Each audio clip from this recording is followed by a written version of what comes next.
I found the phone by accident. Or at least, that's what I still tell myself. It was late, past 1 a.m., and the house had that coffin quietness that only appears when everyone is asleep, or pretending to be. I couldn't sleep. I hadn't slept well for months, honestly. Something about my wife, Eleanor, had changed. Quiet smiles, distant eyes, locked doors, sudden trips, and the scent of a cologne I didn't own, clinging to her clothes like a whisper from someone else's world. I went downstairs for water.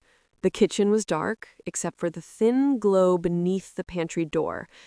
At first, I thought Eleanor had left a light on, but when I opened it, nothing. Just shelves, food, dust. Except a small black phone lay on the floor against the wall. I knew every device in our house, but this wasn't one of them. I picked it up. No case, no scratches. Too clean, too new. It felt intentional. I pressed the power button. It unlocked instantly. No passcode. A bad sign. A very bad sign.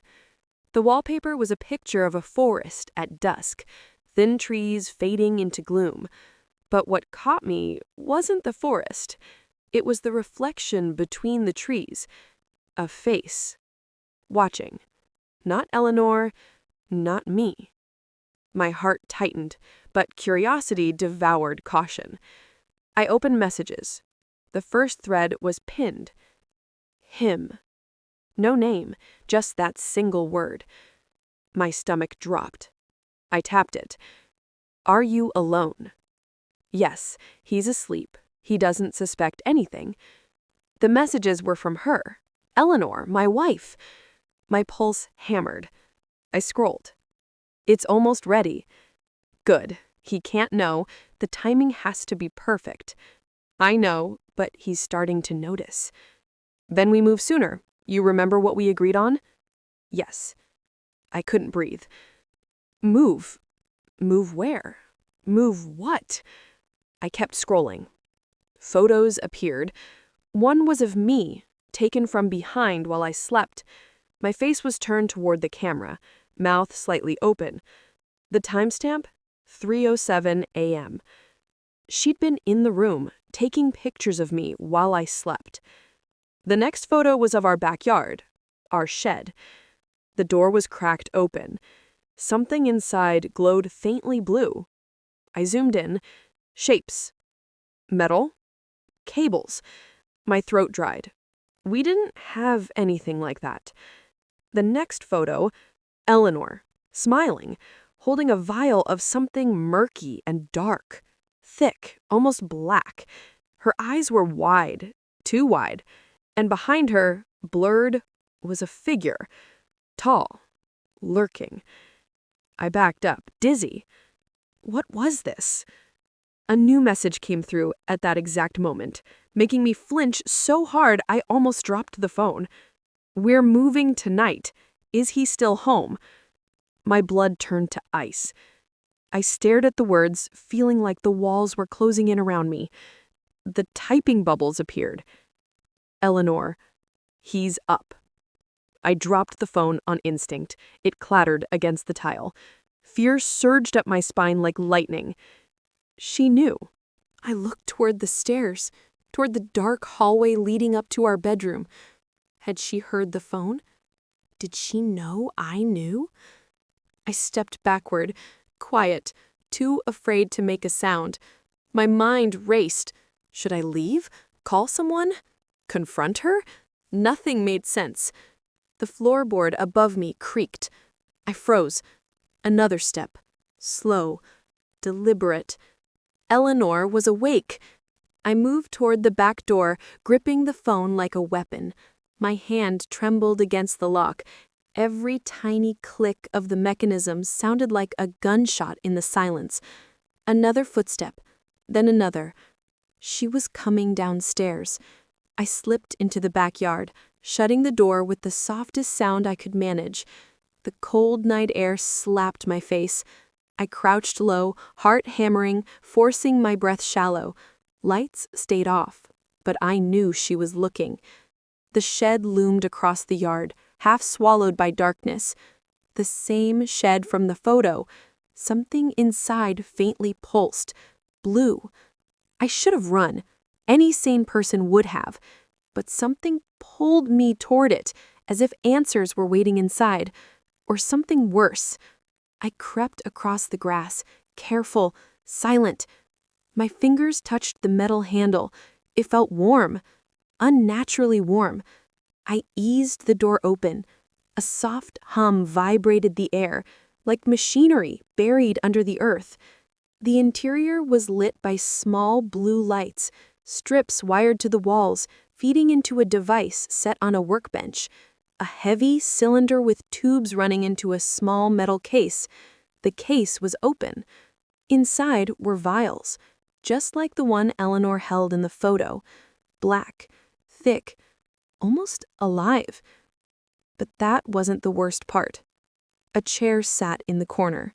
Straps hung from its arms and legs. Dried stains mottled the seat. My breath choked. I stepped closer, drawn to something on the floor beneath the bench. A notebook. Eleanor's handwriting. My name was on the first page. I opened it with shaking fingers. The first line seared itself into my mind. Subject 01 shows no awareness. Subject 1. Me. I stared, my vision blurring. The next line. Extraction scheduled, 72 hours. Extraction? Of what? My hands shook so hard the notebook slipped to the ground. A sound behind me made my skin crawl. A whisper. Low, familiar. You weren't supposed to see this. I spun. Eleanor stood in the doorway, smiling. Her eyes empty and too bright. Her silhouette filled the doorway, framed by the cold pulse of blue light. She wasn't breathing hard. She wasn't surprised. If anything, she looked relieved. I stepped back, feeling the workbench bite into my spine. The space felt uncomfortably small now, the shadows heavier, the air thicker. Eleanor, my voice cracked. What is this? What have you done? She tilted her head slowly, as though dissecting each word. Then, softly, too softly, she whispered, Do you trust me? I stared at her, horrified. Answer me, she said, stepping inside, closing the door behind her with a click that echoed like a lock. I swallowed. I don't know what this is. Just tell me what's going on. Her smile sharpened. She tied her hair and let it out with a sigh. I tried, I really did, to keep you from finding out. But you were always too curious. She brushed past me, fingertips grazing my arm, ice cold. She picked up the black phone from the workbench where I must have dropped it without realizing. The screen lit her face. Her eyes looked wrong, too wide, pupils too dark.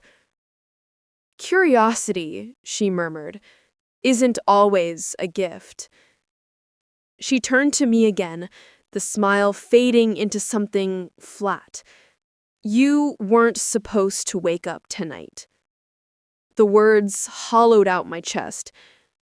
What does that mean? I forced out. She didn't answer. She simply tapped the phone screen. Another conversation. This one labeled Dr. Vale. My stomach sank. She tilted the phone so I could see. The transfer is complete. He will be ready.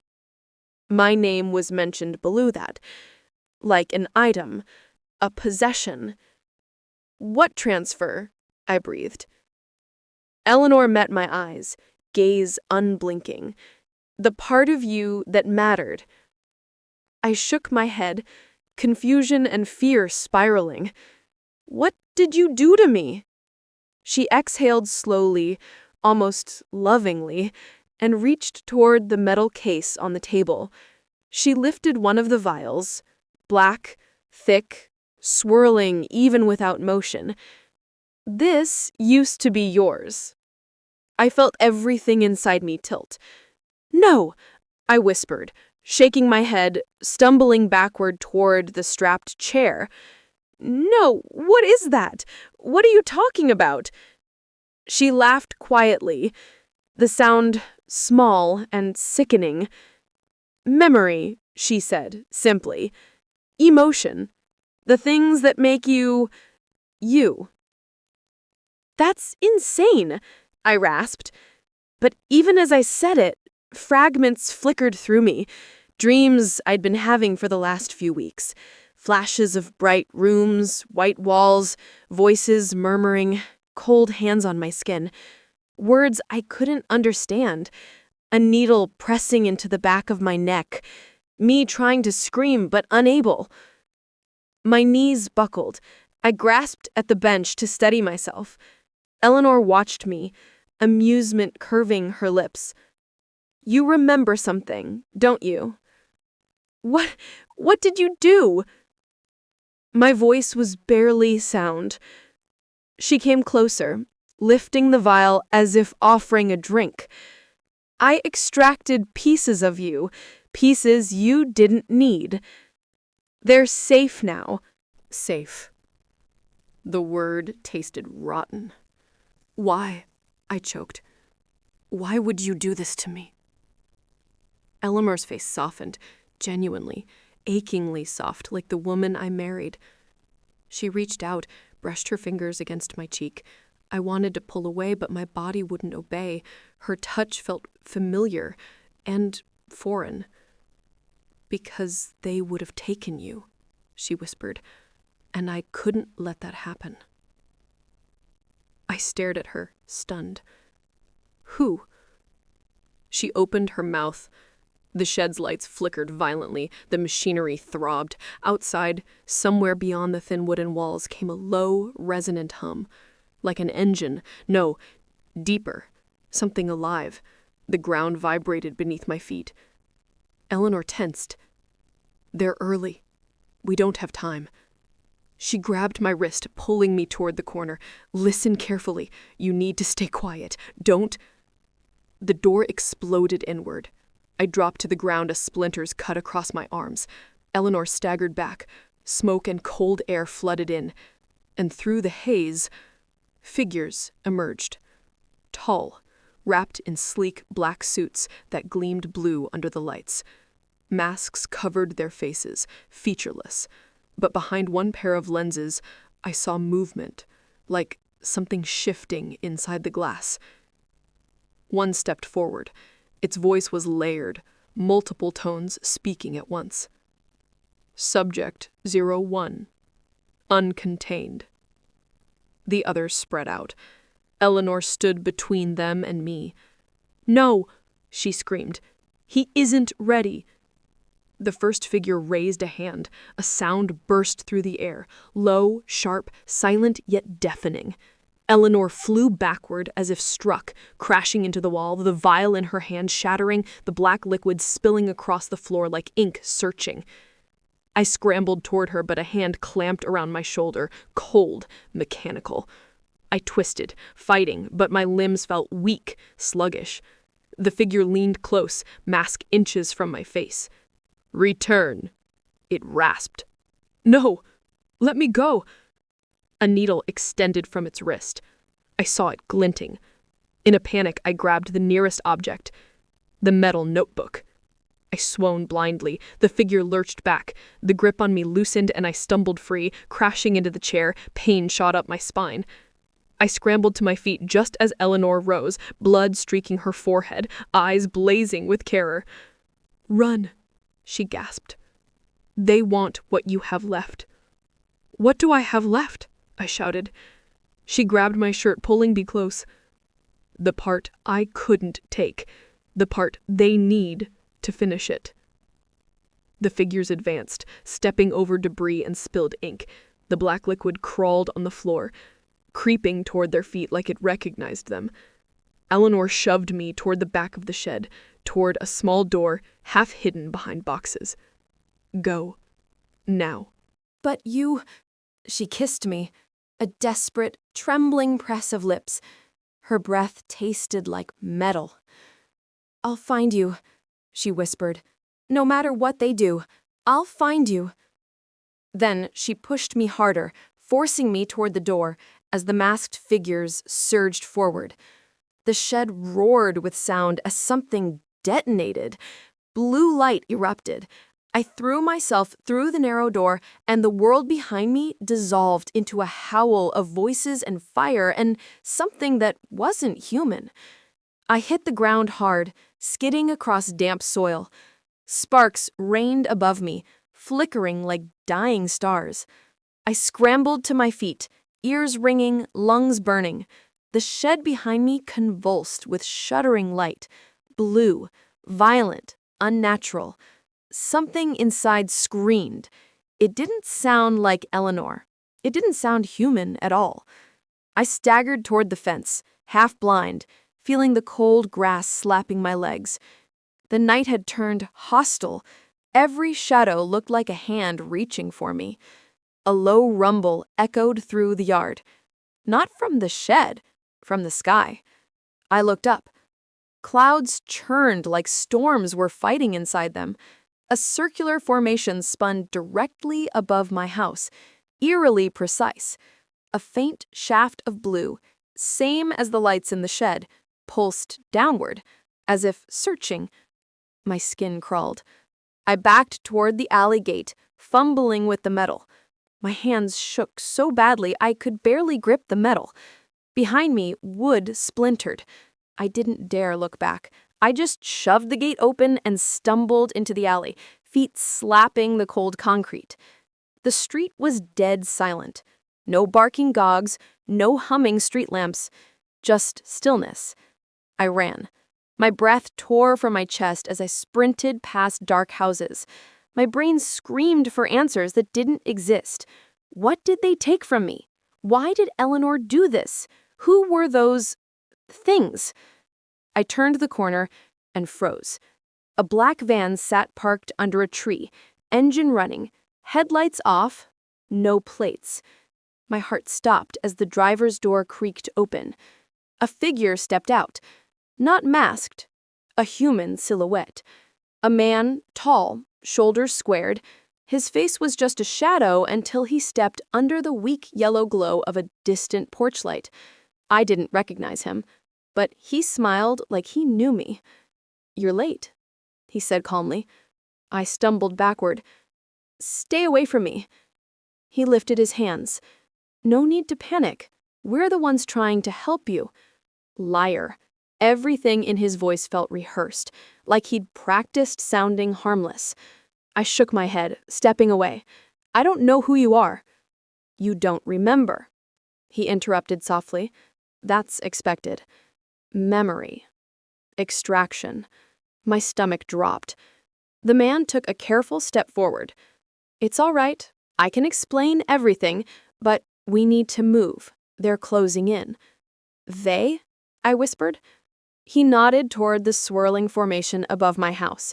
"The collectors. They're not patient." The masked figures. The needle. Eleanor's scream. My knees weakened. "I'm not going anywhere with you." He exhaled, almost disappointed. "You always say that at first." "Always." He reached into his coat. I flinched, thinking weapon. But instead, he held up a small device the size of a lighter. A soft sound pulsed from it, barely audible. Instantly, warmth rushed through my body, like invisible hands gripping my bones. My vision blurred. "What are you doing?" He stepped closer, his outline swimming. "It's just temporary sedation. You're not fully stable yet." I fought to stay upright, but my limbs felt heavy, distant. I pressed a hand against the alley wall, nails scraping rough brick. Then, A sudden burst of light flashed between us, bright enough to burn. The man reeled back, hissing.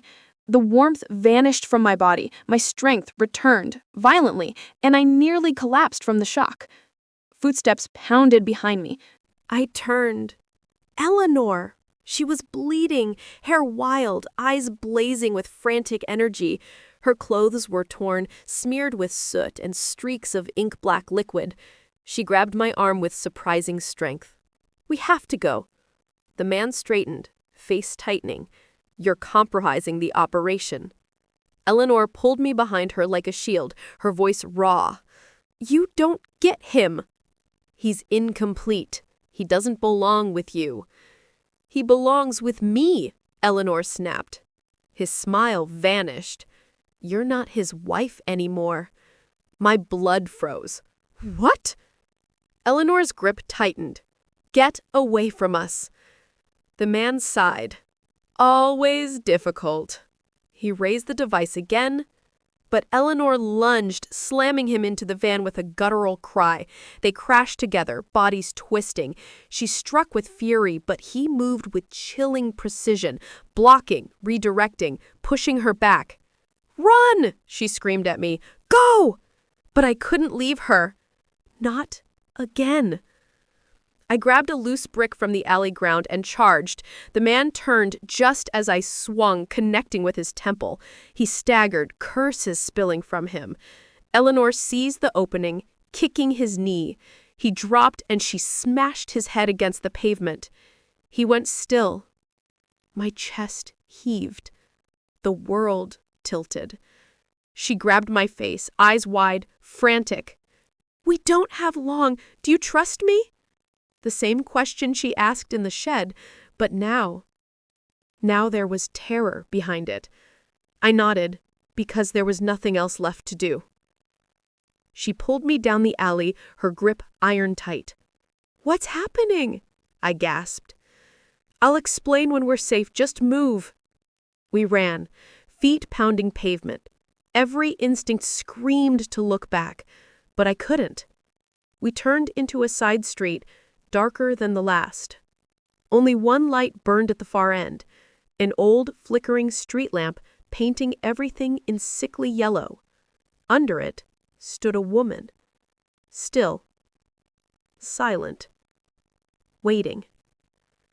Her head tilted as we approached, like she was studying us. Eleanor slowed. Her breathing hitched. "Oh, God," she whispered. The woman stepped forward. Her movements were too fluid, too smooth, almost like a puppet guided by invisible strings. Her face came into view, pale, eyes pitch black, no whites, no pupils. My breath caught.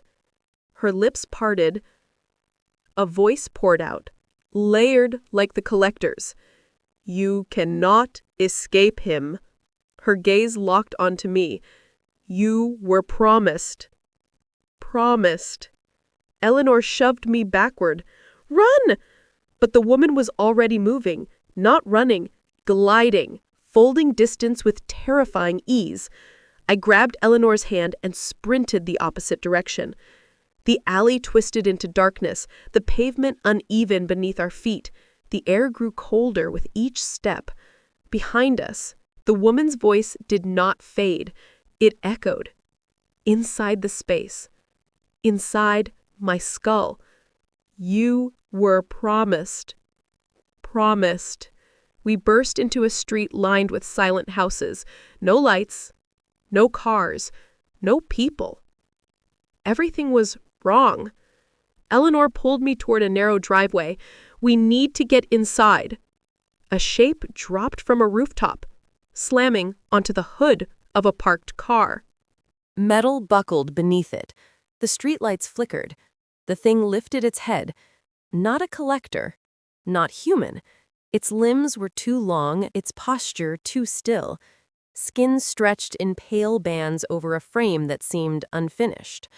Eyes, if they were eyes, glowed faint blue, unfocused, shifting. Eleanor went still, breath shallow. It sniffed the air, Then its dead gaze fixed on me. Its jaw unhinged, too wide, and it let out a sound that was neither scream nor roar, but something in between. Something hungry. It launched forward. It moved with a terrifying weightlessness, like gravity had forgotten about it. Eleanor yanked me sideways just as its elongated arm cleaved the air where my head had been. The wind from its strike was sharp enough to sting my skin. We hit the pavement hard, rolling. My shoulder burned, but adrenaline drowned the pain. "Get up!" Eleanor hissed, dragging me toward a narrow gap between two houses. The creature skidded, its limbs twisting unnaturally as it redirected. A gurgling noise rattled from its chest, broken, hungry. We sprinted into the darkness. The passage was barely wide enough for us to squeeze through. Trash cans, old bricks, and broken wood cluttered the narrow path. The creature's distorted silhouette loomed behind us, its limbs contorting to follow. Its body pressed through the space like something melting and reforming. I felt its breath, cold and chemical, brush my neck. Eleanor shoved a trash bin behind us. It slowed the creature by a fraction of a second. Enough to keep us ahead, but not safe. We burst out into another alley. A streetlight flickered. One, then another, like they were reacting to the thing's presence. Eleanor pointed to an old brick building across the road. There! There was no question, only motion. We darted across the street, nearly tripping over the curb, and reached a rusted metal door. Eleanor slammed her palm against it, not knocking, but searching. Her fingers pressed on a particular brick, then another. The wall clicked. The door popped open. I didn't ask how. I didn't want to know. We slipped inside, slamming it shut behind us as the creature scraped against the metal with a nails-on-bone shriek. The sound tore me through. We stood in a pitch-black hallway. Only the faint hum of fluorescent lights in the distance. Eleanor grabbed my wrist. "This way." We hurried down the corridor, which smelled of damp concrete and metal. Pipes snaked along the ceiling, dripping occasionally. My footsteps echoed, my heart louder than both. "What is that thing?" I whispered. "Not here," she murmured. "They're listening." My skin prickled. We turned a corner, and suddenly the hallway widened. A door stood at the end, old but reinforced. Eleanor punched in a code on a hidden panel. The lock clacked, then hissed open. Inside was a room I didn't expect. Warm lighting, furniture, bookshelves, a small table with 2 chairs, a bed. It looked lived in. Eleanor shut the door, twisting 3 locks, then leaning against it like she might crumble. Her chest rose and fell sharply. I could see her arms trembling. "We're safe," she whispered. For now, I was gasping, trying to stitch words into sense. "What the hell is going on? Start telling me. Now." She closed her eyes. "I will, but you need to understand something. You're not who you think you are." Anger, fear, disbelief, everything collided inside me. What does that even mean? You keep saying that, but nothing makes any sense. She approached slowly, placing a shaky hand on my cheek. "You think you've lived your life, your marriage, your memories, but most of them don't belong to you." A chill crawled through my bones. "My memories are mine," I said. Her eyes softened with sorrow. "Some are, but some were built, to keep you from remembering what you were, what they made you for." I backed away. No, Eleanor, I know who I am." "You don't," she whispered. "You were Subject 0 before they turned you into Subject 1. My mouth dried. 0? 1. My hands shook. I don't remember any of that." "That's because they extracted it," she said softly. "Not all at once. Over years. slowly enough that you didn't notice. I staggered backward, gripping the edge of the table to steady myself. You lived a life, she continued, but it wasn't normal. The job you lost 2 years ago, you never had one. The friend you think moved away, they never existed. The accident you remember when you were 10 never happened. My lungs tightened. How do you know all that? I whispered. Her face cracked, pain flashing through her eyes. I put those memories there, she confessed. I had to keep you hidden, to make you forget what you really were. The room tilted. I clutched my head as images flickered. White rooms, needles, voices, commands, pain. A man standing over me, cold eyes. Dr. Vale. Eleanor's voice sounded far away. They were building you, a vessel, something to contain something older. What? My voice broke. She swallowed. We didn't know, not at first. We thought we were creating a way to preserve consciousness, to transfer souls, to cheat death. Her eyes glistened with regret. But we weren't. We were opening a door. And when they realized what was coming through, they needed someone to hold it. Me. She nodded. You were the only one who survived the process, the only one who could contain it without dying. What's inside me? Eleanor hesitated. You've seen it. A shudder ran through me. The black liquid? She nodded. It isn't liquid. It's a mind, a will. It bonds to whoever holds it.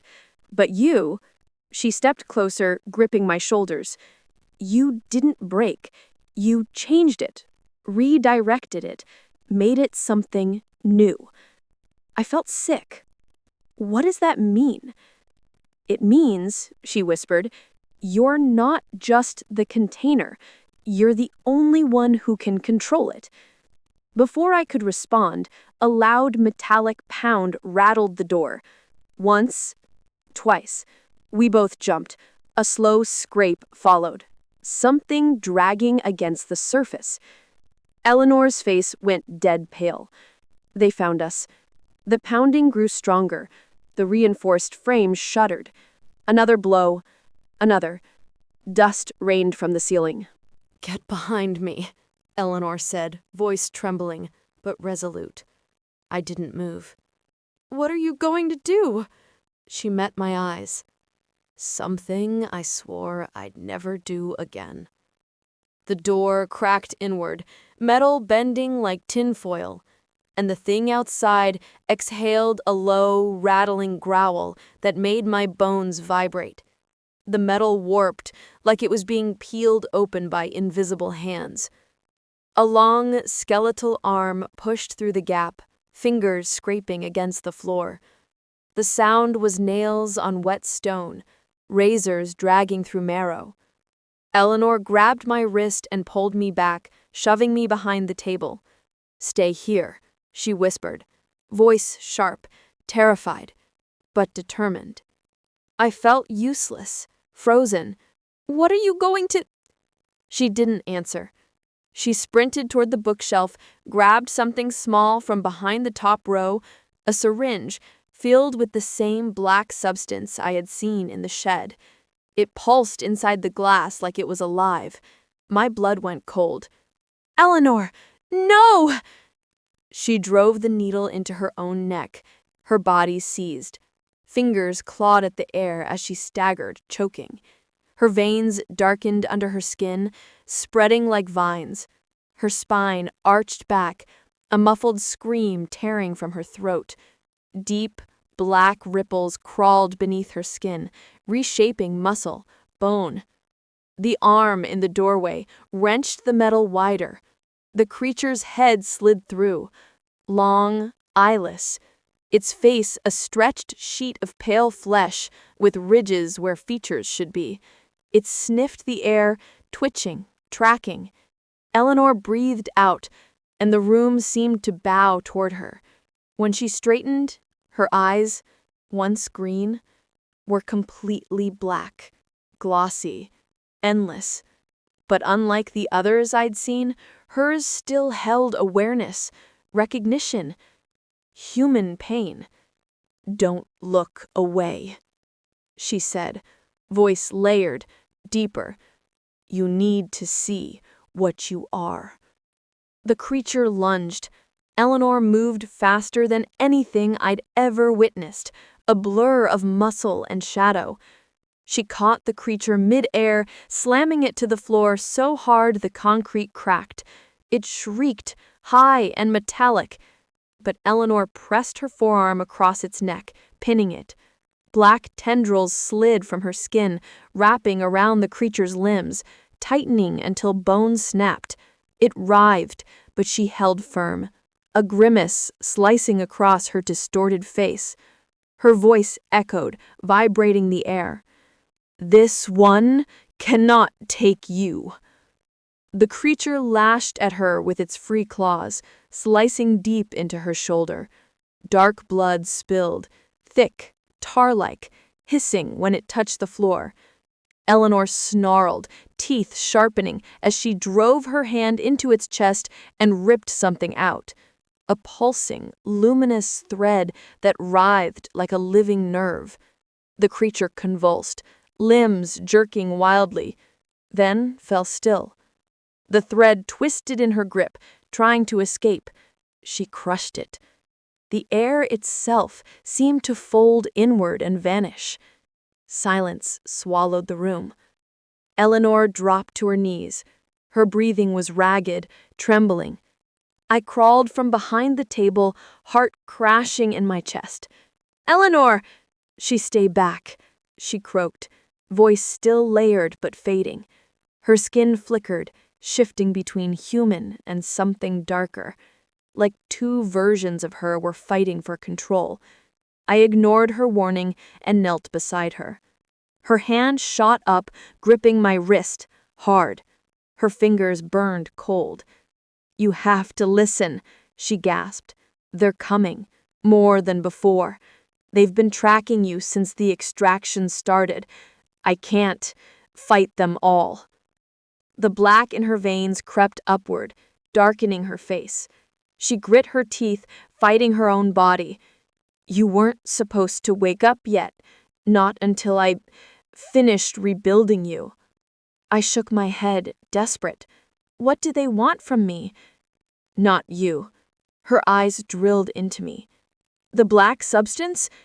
She shook her head violently. "No, that's only the container.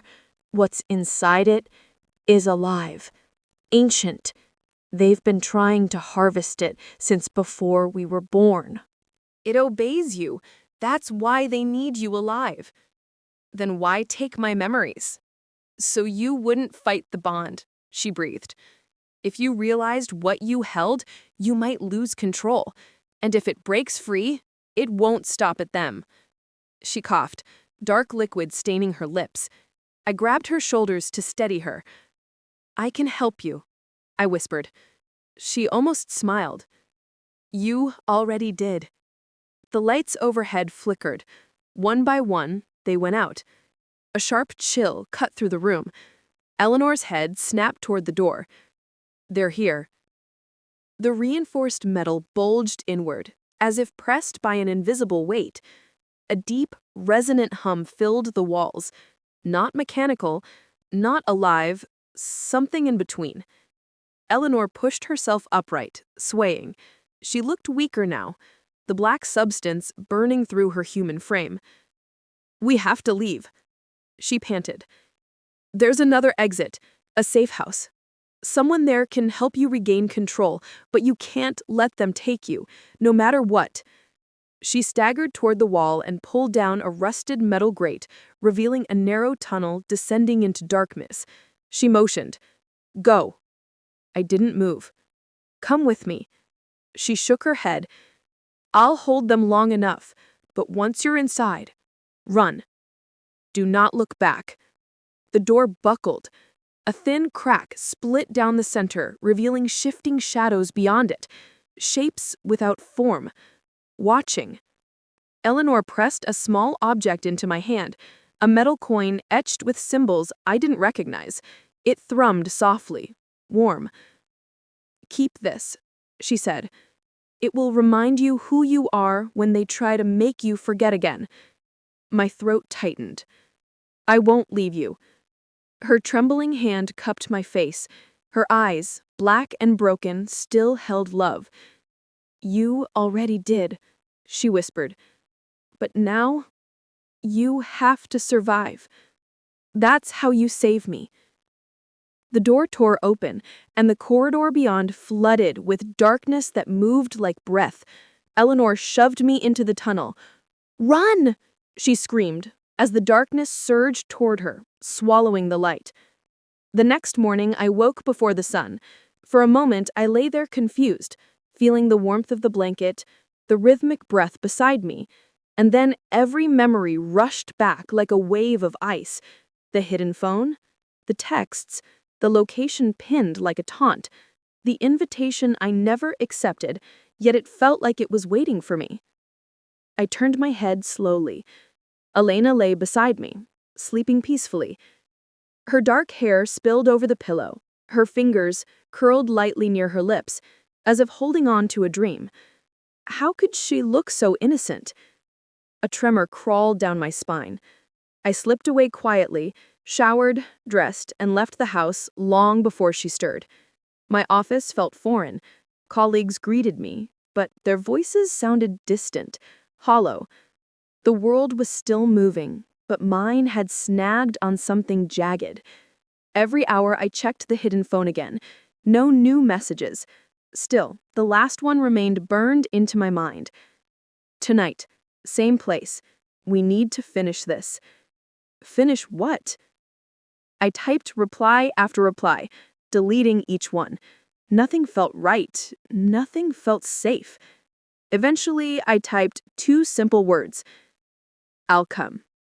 I hovered over the send button for a full minute, the seconds stretching unbearably thin, before I finally pressed it.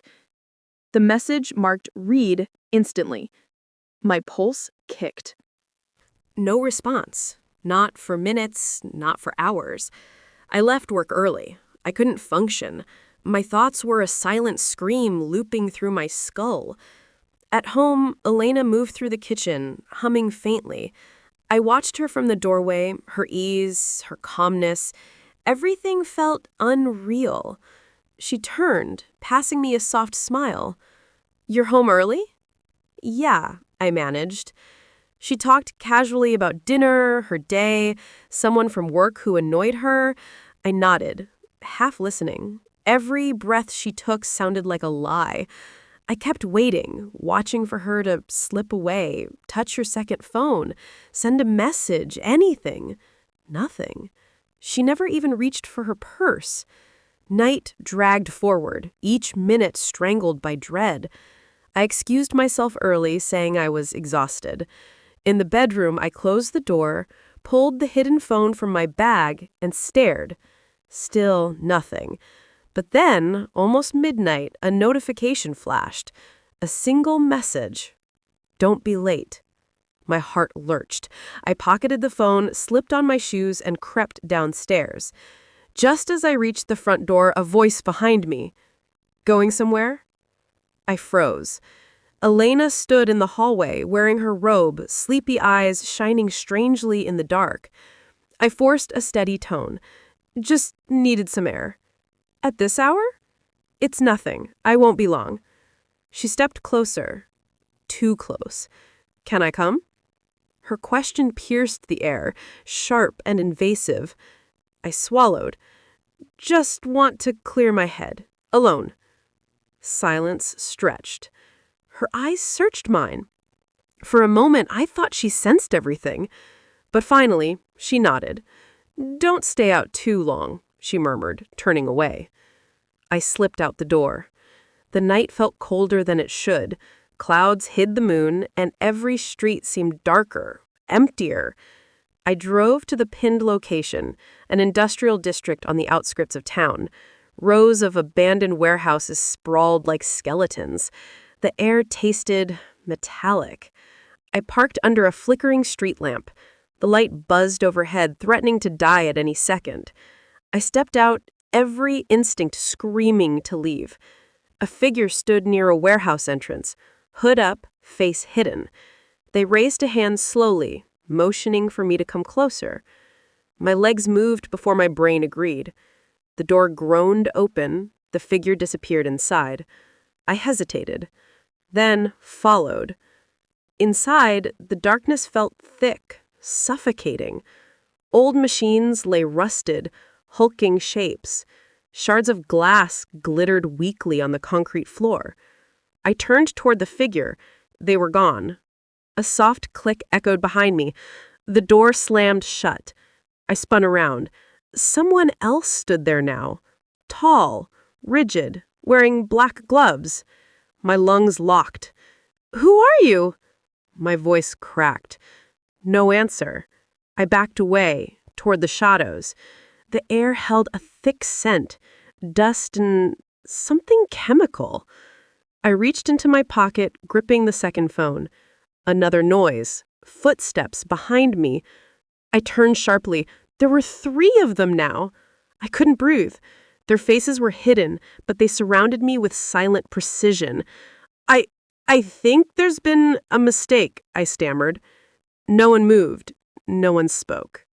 The stillness grew unbearable until one of them stepped forward and held out their hand. "Show me." The words sounded inside my head, though no one spoke them aloud. I didn't know if I imagined it or if something darker was happening.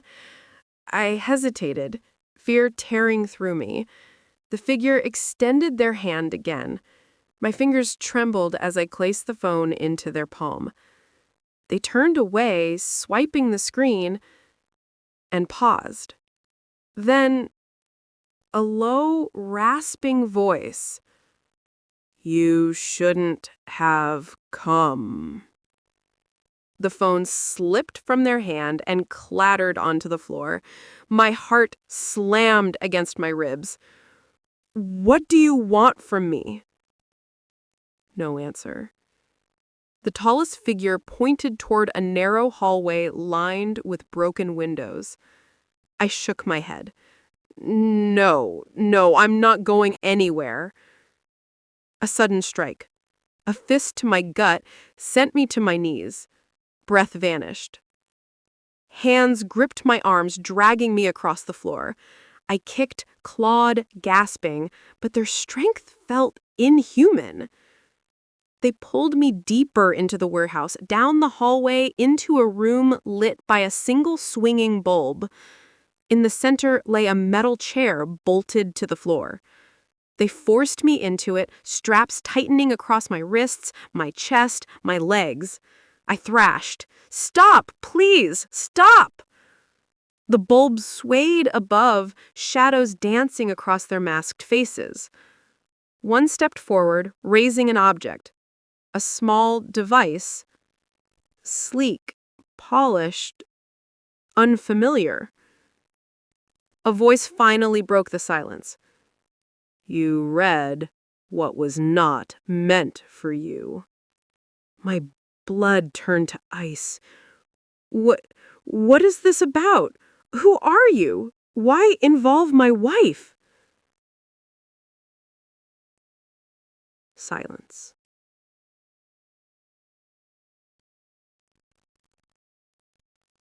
Then another figure threw something onto the floor at my feet. A photograph. I stared. It was Elena, but younger, sitting at a table with these same masked figures, her face pale, expression hollow. Behind her, a body slumped across the floor, blood pooled beneath. My mind shattered. What is this? That's not real. This isn't real. One leaned close, voice cold. She belonged to us before she belonged to you. My throat closed. Elena? No, she wouldn't. She never told you what she did, what she was. I shook, terror ripping through every nerve. Another photograph hit the floor, this time Elena holding something small in her blood-stained hands, something wrapped in cloth. They stared down at me, 3 silent judges. She took what wasn't hers, the voice growled, and now you've seen too much. My pulse hammered so violently I thought I would black out. What do you want from me? I begged. The bulb flickered. One of them leaned in and pressed the cold device to my neck, and everything inside me screamed as they pulled a trigger I never heard. There was no bang, no sharp pain, just a burst of blinding white behind my eyes, like lightning erupting inside my skull.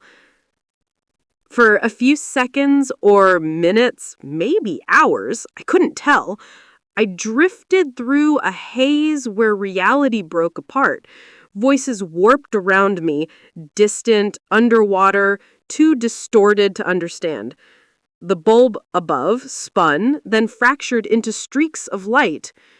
When my senses crept back, I realized I was still tied to the chair. My body trembled uncontrollably, sweat soaking my spine. But something was different. The warehouse was empty. The masked figures were gone. The thick air, the shadows, they all felt unchanged, but their presence had evaporated like smoke. The phone still lay on the floor, where it had fallen. I stared at it, dizzy, blood roaring in my ears. I had to reach it. My wrists screamed as I twisted against the straps, skin burning. I pulled until something tore, my breath catching, pain shooting up my arm. Again. Finally, the leather on my right wrist slipped just enough. I ripped my hand free, then clawed at the buckle on my left, tearing it loose. My chest strap followed, and I staggered to my feet, almost collapsing. My legs shook violently. Numbness pulsed through my body, like electricity had crawled through every vein. Whatever the device was, it hadn't killed me, but it had done something. I knelt, grabbing the phone with trembling fingers. The screen was cracked, but when I turned it on, new messages appeared. From an unknown number. You chose to see. Another. This can't be undone. My mouth dried.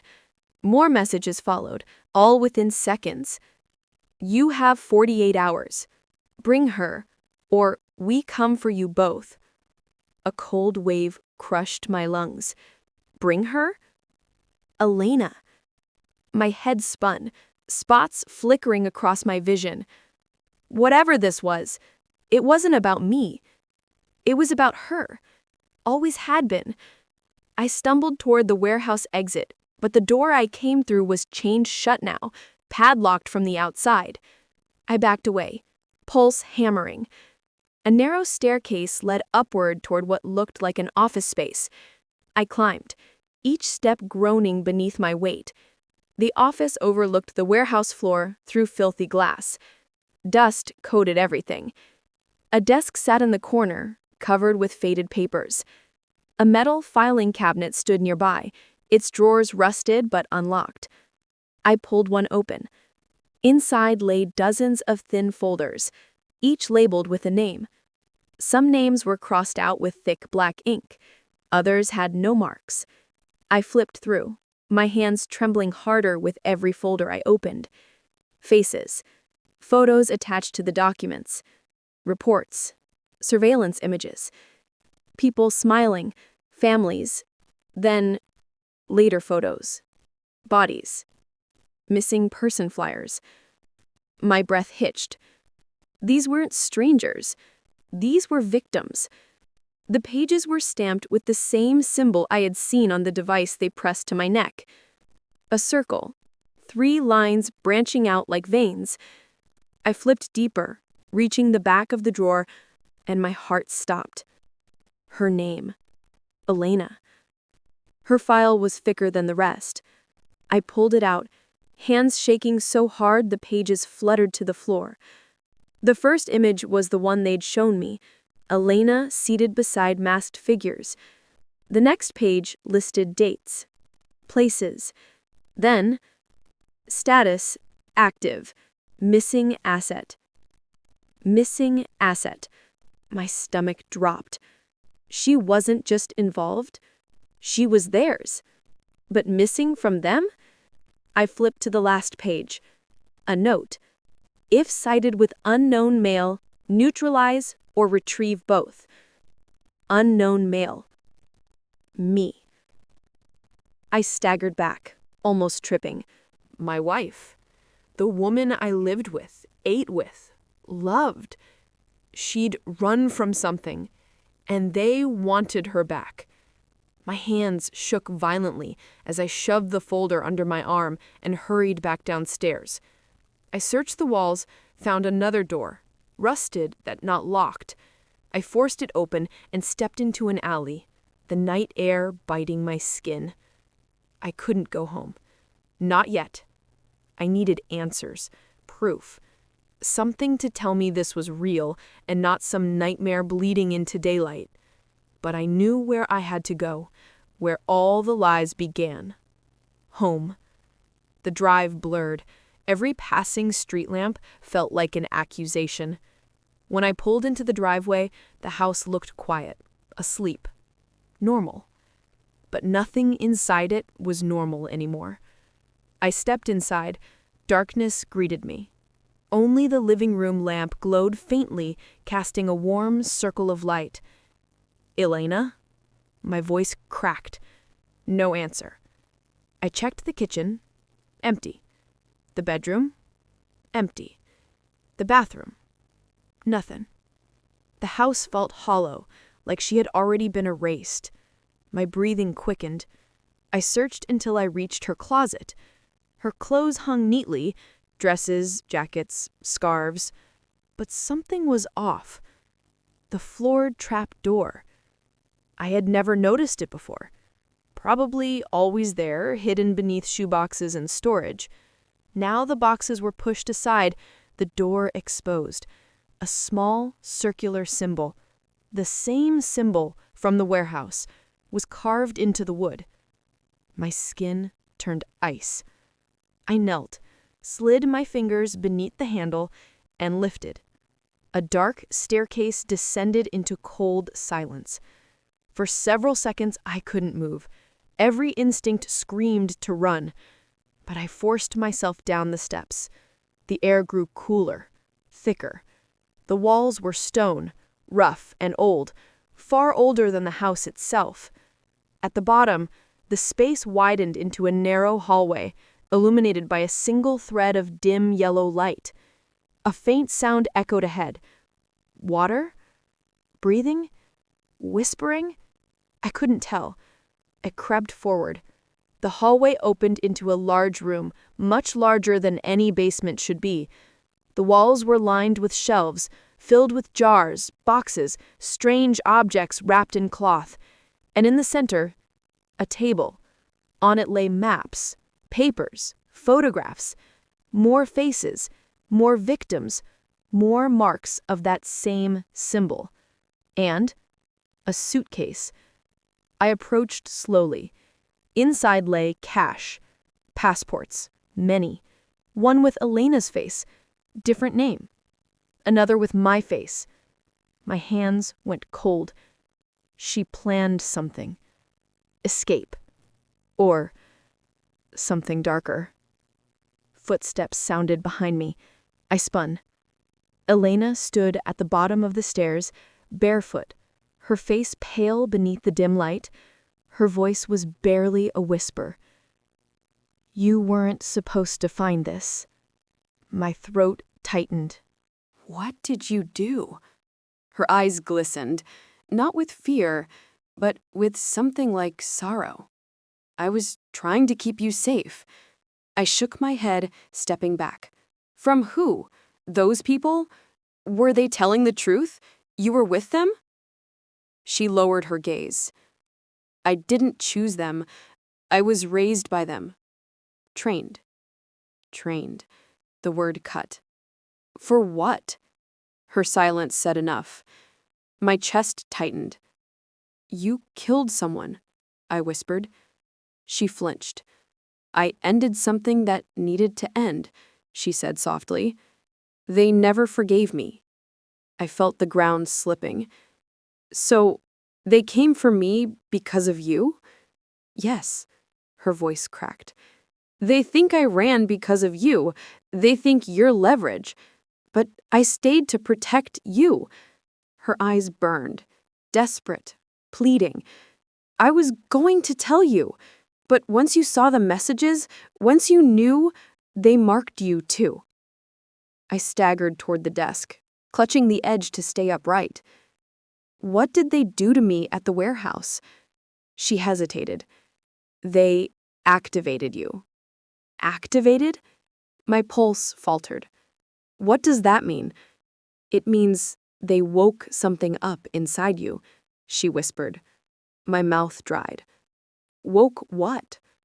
Elena stepped toward me slowly, palms open, like she was approaching a wounded animal. I never wanted this for you. I thought I could hide you from them, from all of it. But once you touched that phone, once you read what was on it, it was too late. A sick chill spread under my skin, crawling deep, like frostbite. Elena, what did they do to me? I forced the words through numb lips. She shook her head, struggling to meet my gaze. They didn't implant anything. It was already there. Maybe always there. I backed away. No, I'm not like you. I'm not part of this. I'm not. You don't remember. She exhaled shakily. They make sure of that. My vision wavered. A loud ringing flooded my ears. Remember what? Her voice softened. The night we first met, it wasn't by chance.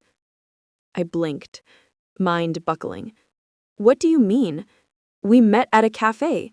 You spilled coffee on me. Her expression twisted. That's what you remember. That's what they built for you to remember. My chest caved inward.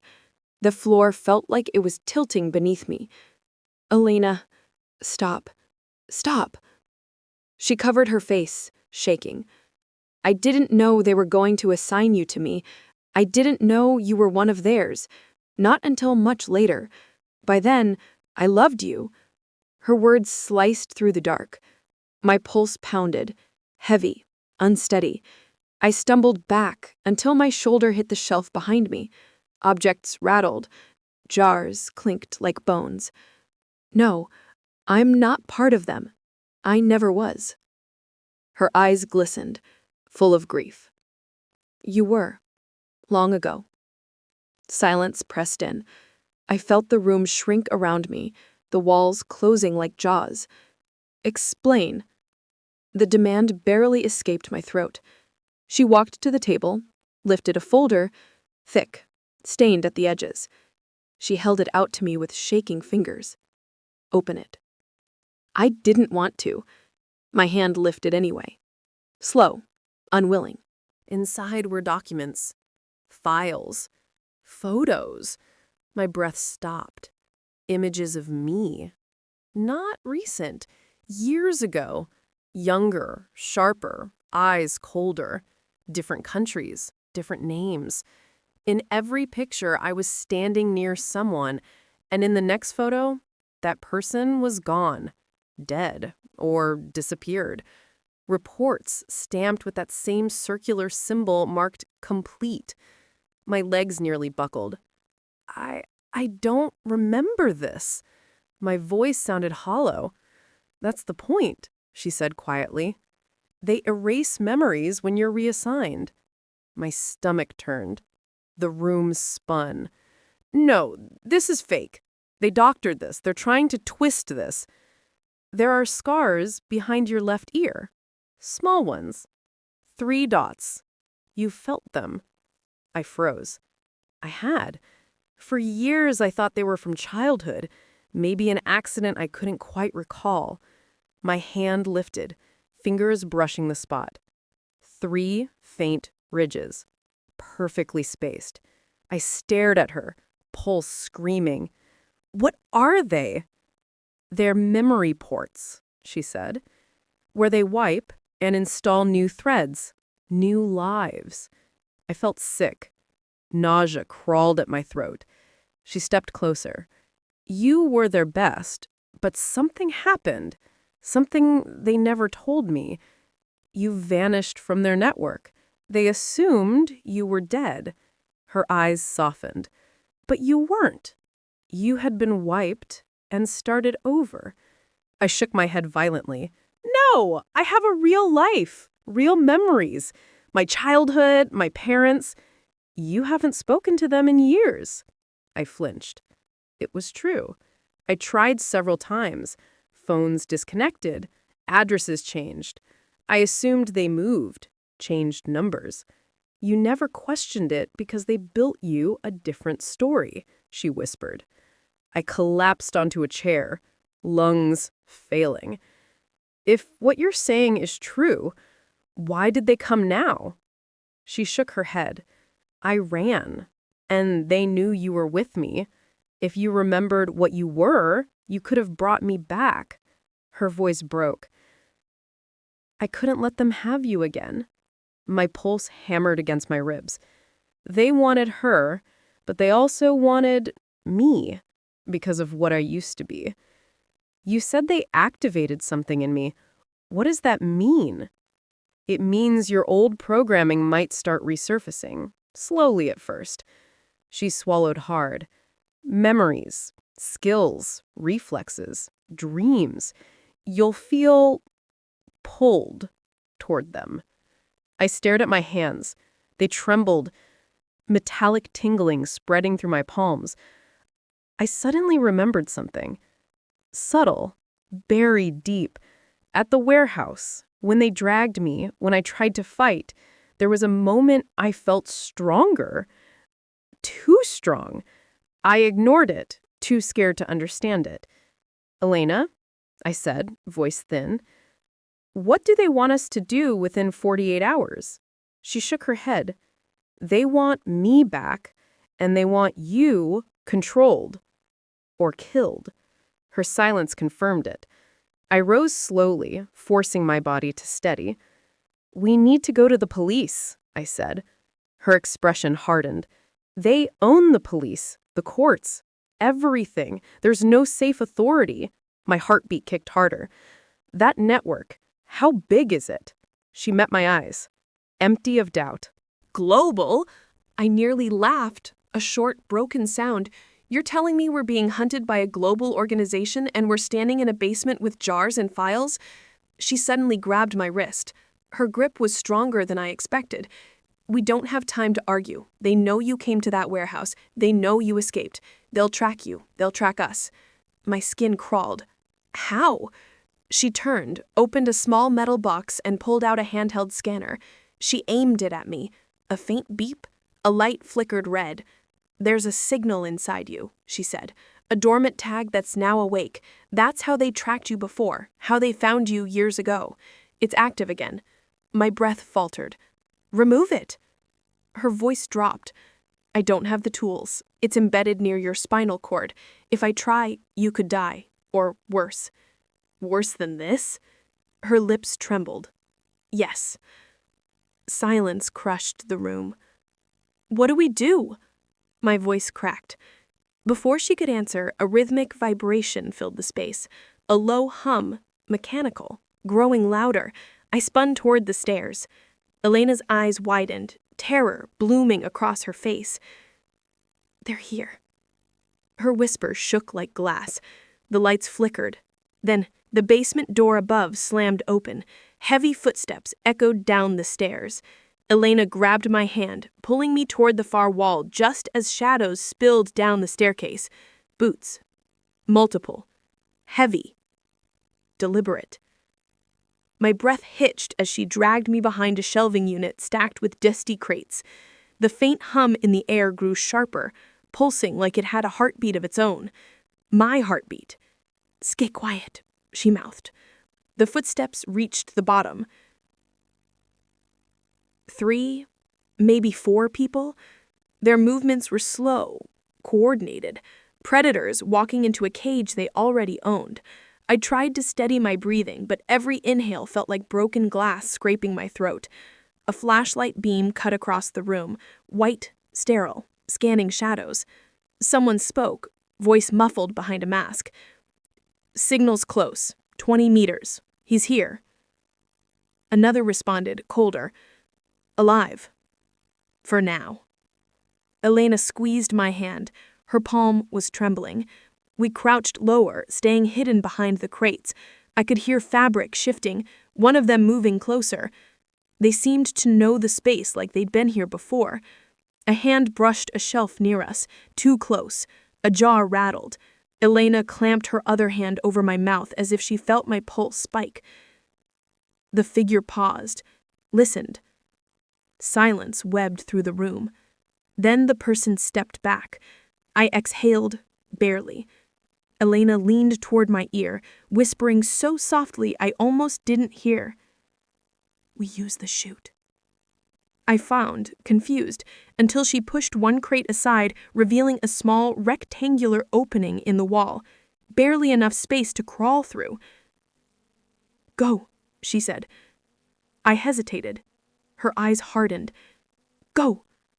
I slid inside, the stone scraping my shoulders. The space tightened around me, cold, suffocating.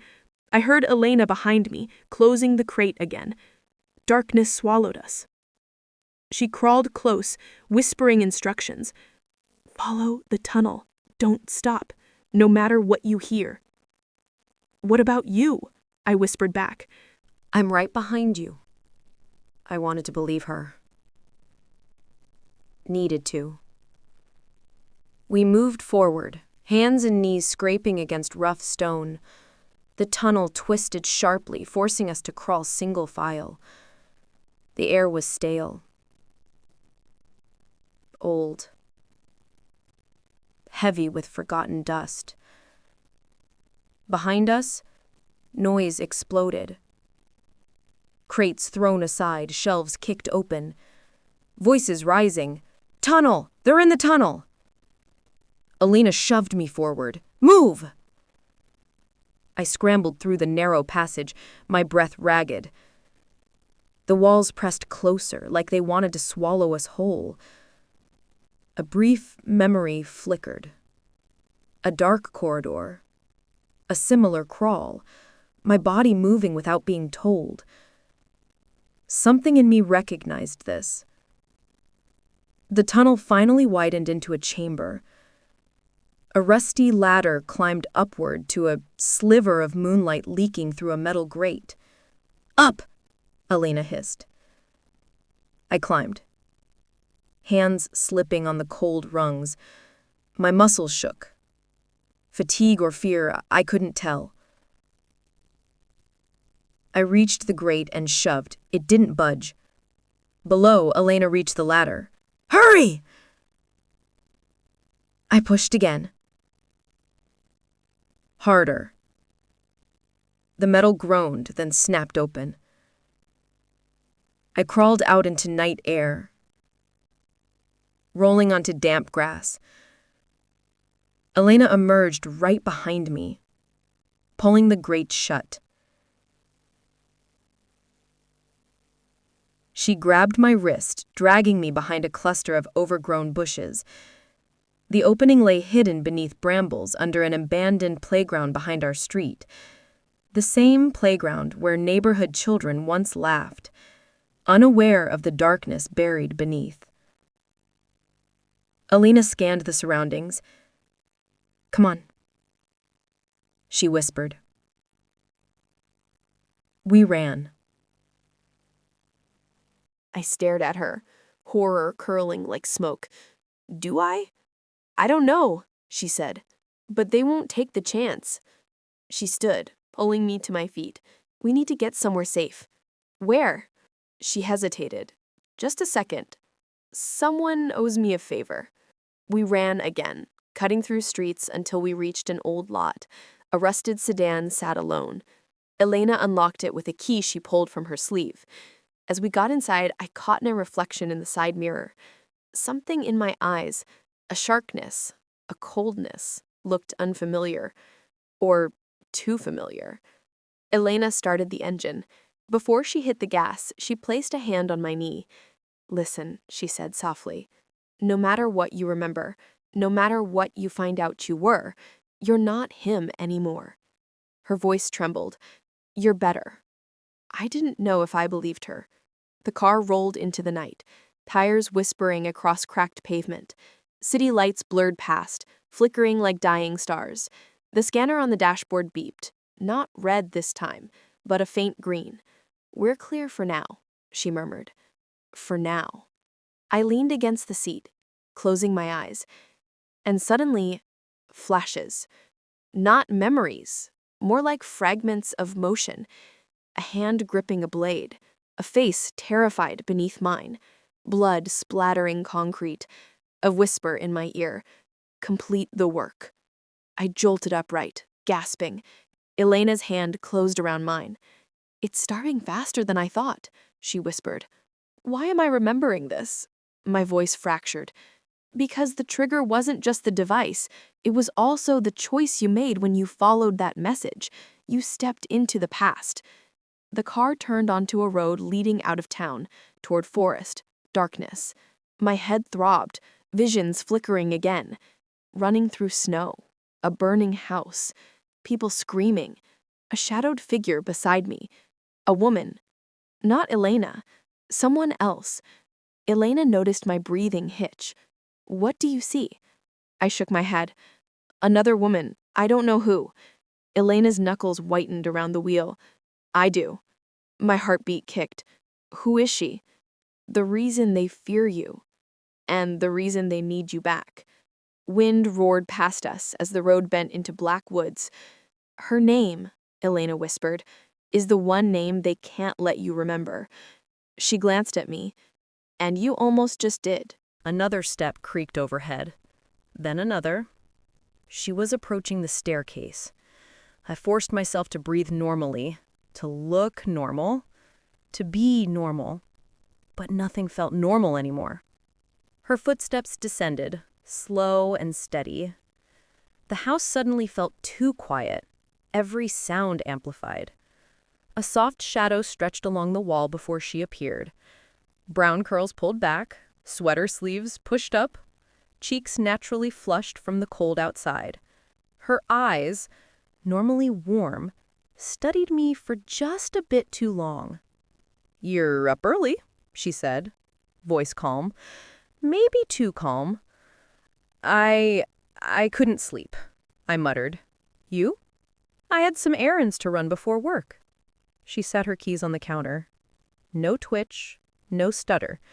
Just smooth, controlled composure.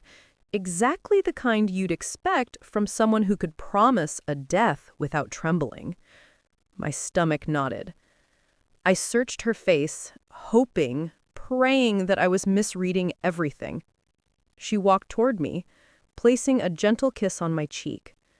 That familiar softness, it twisted something deep inside me. "Breakfast?" she asked lightly. "Just another morning, just another day." I forced out a nod. She turned toward the fridge, humming as she searched for eggs.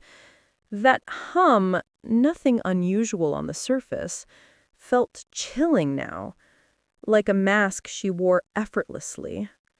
I stared at her hands, delicate, steady. hands that typed chilling promises. She cracked the eggs with practiced ease, mixing them with milk and spices like she always did. Meanwhile, I stood there, motionless, trying to act like my life wasn't unraveling thread by thread. She glanced back. Coffee? I sure. As she turned to the machine, her phone, her real phone, buzzed on the counter near me. I almost flinched. She didn't rush to pick it up. She finished prepping breakfast first. Only then, casually, she checked the screen. Her neutral expression remained untouched. Whoever texted her, she was used to hiding. She typed a quick reply with one hand, then set the phone down as if nothing happened. I noticed the small reflection of myself in the microwave, a ghost of a man, someone unsure whether the woman he married belonged to him or to those words he'd just read. I sat at the table mechanically, guiding my breath into something steady. She placed the plate of scrambled eggs in front of me, setting hers across. 2 people. 1 table. One of us hiding something monstrous. "You look pale," she observed. "You okay?" "I didn't sleep well," I repeated. She nodded sympathetically. "You should take a nap after work." Her voice was compassionate, or maybe practiced. I picked at the eggs, forcing a few bites. She ate with an easy rhythm, unaware, or pretending to be unaware of the storm inside me.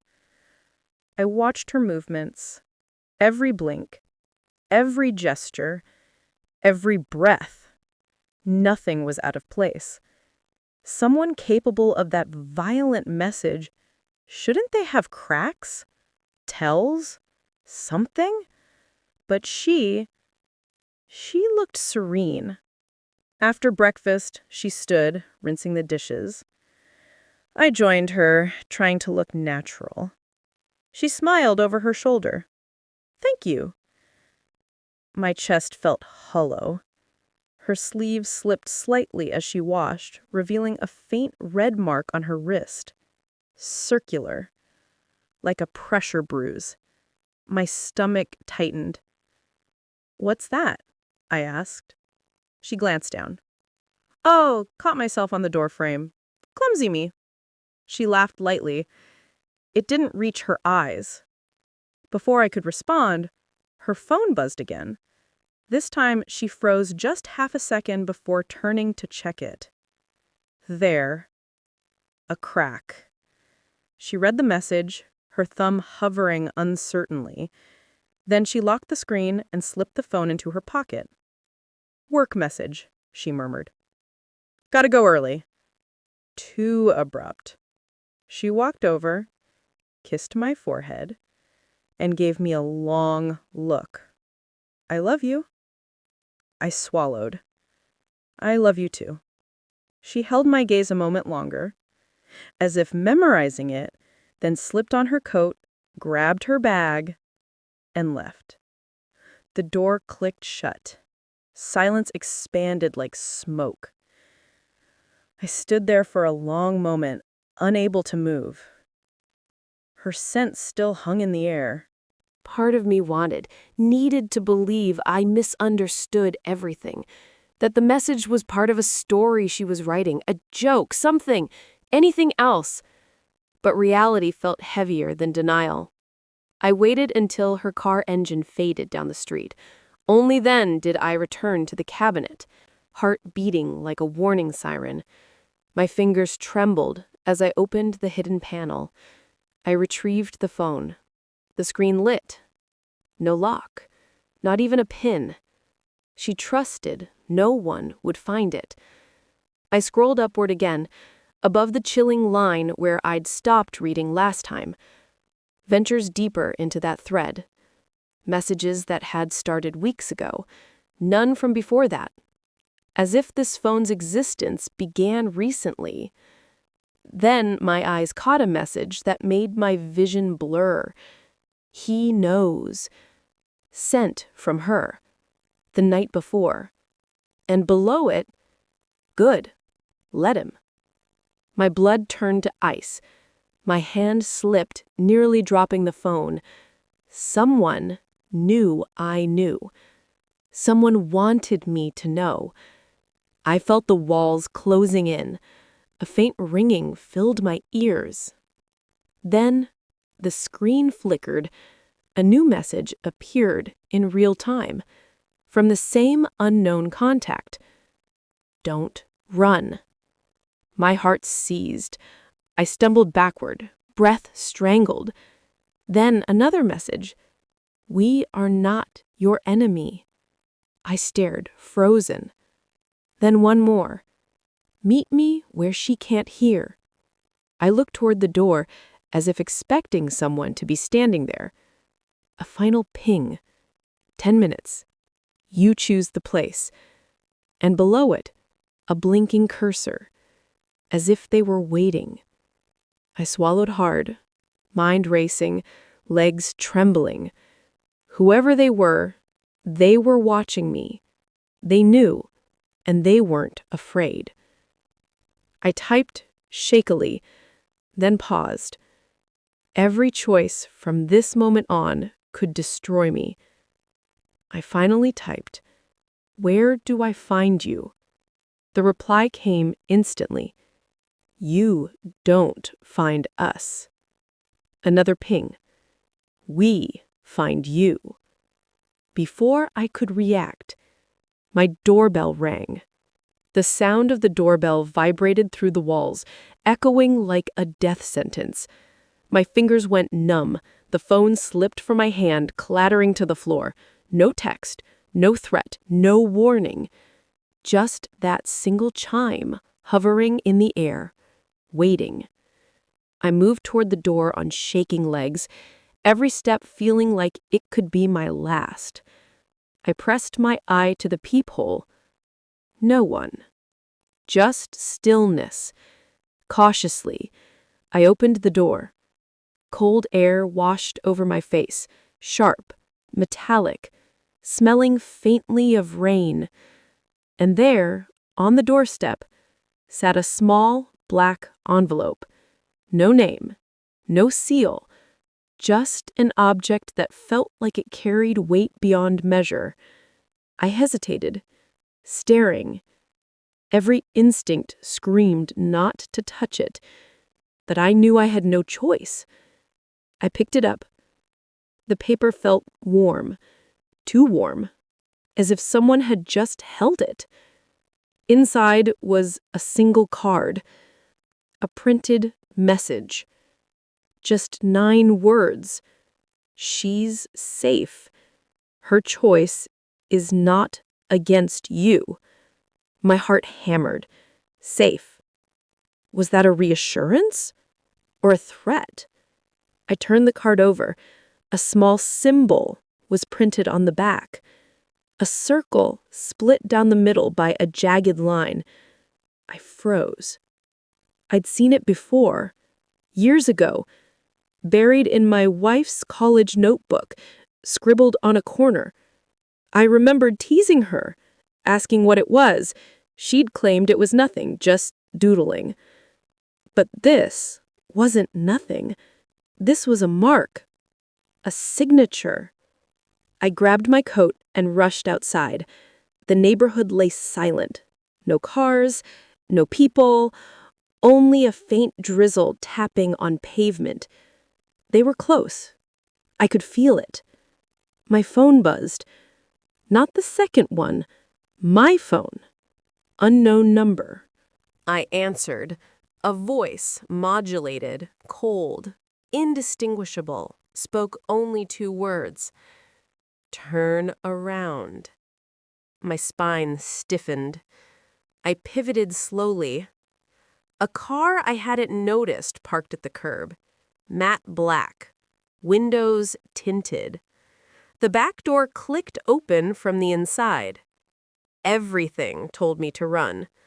But they knew everything already. Running wouldn't save me. I stepped toward the car and slid in. Dark interior. Figures sat on either side of me. shadows wrapped in black clothing. The air smelled of leather and something sterile, like a hospital. A soft light clicked on. In front of me sat a woman. Not my wife. But she had the same calm, unblinking eyes. "You came willingly," she said. "Good." "Where is she?" I asked. My voice cracked. "She's where she needs to be." "That's not an answer." "It's the only one you'll get until you understand." "What?" The woman leaned forward. Her face was sharp, sculpted, with an unsettling serenity. "She has been preparing for years. You were chosen, not at random, not by accident." "Chosen for what?" Her gaze sharpened. "You carry something rare, something passed only through blood. We needed her close to you, to watch you, to guide you." My skin crawled. "What are you talking about?" Her lips curled slightly. "A gift? A curse? Depends on perspective." I shook my head. "I don't understand." "You will." The car stopped. The doors unlocked. The woman nodded toward the window. "She's waiting." I stumbled out. We were deep in the woods, trees towering like silent witnesses. Ahead, a single cabin, light glowing from within. My feet moved without permission. I reached the door. It opened before I touched it. She stood there, my wife, her face soft, conflicted, yet strangely resolute. Inside, the room felt warm, fire crackling softly. She closed the door behind us. "I'm sorry," she whispered. "For what?" "For not telling you sooner." She guided me to a table where another black envelope sat. This one bore my name, my real name, one I hadn't heard since childhood. I felt the world tilt. "How?" She gently placed her hand on my own. "You're part of something old, something dangerous. I was sent to protect you until now." "From what?" Her eyes glistened. "From what's waking inside you." My pulse stumbled. "This is insane." She smiled sadly. "That's what I said when they came for me." I wanted to run, scream, shake her, but something held me there, like an invisible tension, like threads pulling from every direction. She opened the envelope for me. Inside, a single handwritten page. I read the words, and everything I thought I knew about myself fractured. The world dimmed. The fire blurred. My wife's voice sounded distant. "It's starting." Darkness folded me in. I collapsed. When my eyes opened, I was no longer in the cabin. I was somewhere older. Stone walls, candle smoke, symbols carved deep into the floor. My wife knelt beside me. The woman from the car stood at my other side. And strangers formed a silent circle around us, all watching, waiting. My chest felt like it was burning, something inside pushing outward, reshaping me. My wife whispered into my ear, "This is who you were meant to be." And then the candles blew out, all at once. Everything went dark. And I finally understood I would never return to the life I had known, because that life had never truly been mine.